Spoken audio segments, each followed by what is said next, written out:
Hello and welcome, Feudals. Today we're gonna have like our first tips and tricks video. Some of this stuff has been recorded for a couple of months already, so we had just never had time to edit it and just put it together. Today we're gonna be looking at how to move trees efficiently, how to get stuff into buildings faster. This is a new setting of types of videos for us, but we'll see if you guys like it. We'll keep doing it. Whenever you're trying to move logs, you basically should just set adjust. So unless you have hundreds of logs, you just set adjust and you put it in the center of a square you want to drop, and they'll just stack vertically, neatly, easily to able to be picked up. I cannot cross up the road right now. I could backdrop it, but this just makes it faster. So then you come up, pick up with a cart, for example. A cart here was right next in this case, but you could put it straight into it. If you didn't know, the horse carts tented, no tents, and now the wooden carts, you can put logs inside of them. So it has the 3000 storage, and then it has like the 12 log storage on the side. The wooden drawn carts are supposed to have 24, but it kind of only works when they're in harness, and now they don't work at all. We hope the patch today will definitely fix that. We'll see about that.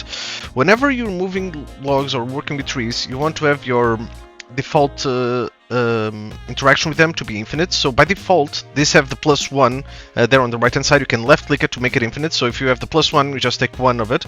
For example, imagine you're not sure what quality of tree it is and you don't want to inspect, just +1 and check what it is. But I always recommend having all of them by default to infinite, just so it draws how many materials there are in the tree or whatever you interacted with until it runs out of the material, right? So I could take one branch out, or I could take infinite branches. It will stop giving branches as soon as it's out of branches, depending on the type of tree and all that stuff. Another thing that we already mentioned in a couple of videos is the default interaction. This really saves you a lot of time. So if I just want to go for 10 trees around here and then just get branches, like my default interaction types of trees would be just branches. Also, same with cutting down. Right now you have to select cutting down and cut down the 10, and then go and right click the uproot on all of them to do it to 10 trees in a row. Back in the day it kind of used to work. I hope they fix that at some point, but that has not been changed yet. In QoL entry it worked. QoL entry got a bit buggy, so I hope the devs someday get to that, so it's stump, you just uproot automatically rather than having the cut interaction or becoming inspection.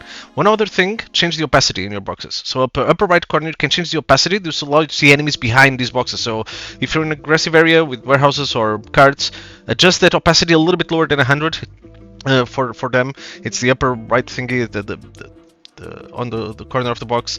One of the reasons the stacking trees is also important is you can set up future work. So right now we're doing an outpost upgrade, but this could be done like, I don't know, building a bigger house, building a new outpost, whatever building projects your guild has going on. It helps, doing this helps, so you only have 3000 space inside a cart, but on the side of the cart, since you can put, for example, 12 oak logs, it means that you can move a lot more wood on the side of the cart than inside of the cart itself. By placing the 3 logs like we said, like just set adjust, select the square, adjust it just a little bit over the previous one, you should be able to drop it neatly.